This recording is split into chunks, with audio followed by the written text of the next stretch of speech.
ఎన్నికల ముందు ప్రభావితం చేసేందుకు మూవీస్ అన్నటువంటిది ఒక అస్త్రం. క్రిందటిసారి లక్ష్మీస్ ఎన్టీఆర్ అట్లాగే యాత్ర ఈ రెండు కూడా జగన్కి ఫేవర్గా పనికొచ్చినాయి. ఆ టైంలో కథానాయకుడు 2 2 సినిమాలు తీశారు బాలకృష్ణ. కానీ ఆశించినంతగా పాజిటివ్ ప్రయోజనం రాలేదు. ఇటు పక్కన మాత్రం వీళ్ళకి పాజిటివ్ ప్రయోజనం వచ్చింది. అయితే దాన్ని చూసిన ఓట్లేసేస్తారంటే అది కూడా ఒక సైకలాజికల్ ఫీలింగ్ కల్పించడానికి ఉపయోగపడింది.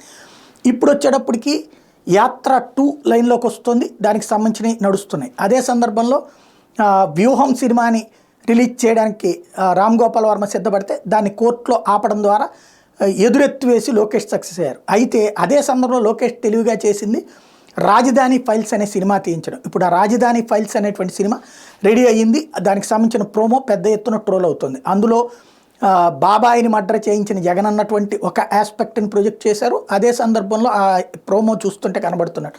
మరోది రాజధాని 3 రాజధానులు అన్నటువంటి పేరుతో విశాఖపట్నంలో దోచుకోవడానికి అమరావతికి అన్యాయం చేస్తున్నారన్నటువంటి కోణాన్ని ప్రొజెక్ట్ చేసేటటువంటి ప్రయత్నం చేశారు. అది రాజధాని ఫైల్స్ అనేటువంటి సినిమా ప్రొజెక్షన్కి సంబంధించినటువంటి కీలకమైనటువంటి అంశం. దాని ద్వారా అంటే రాజధాని ఫైల్స్ అన్నటువంటి దాని ద్వారా జగన్కి చెక్ పెట్టేటువంటి ప్రయత్నాన్ని తెలుగుదేశం పార్టీ చేస్తోంది ఆ మూవీ ద్వారా.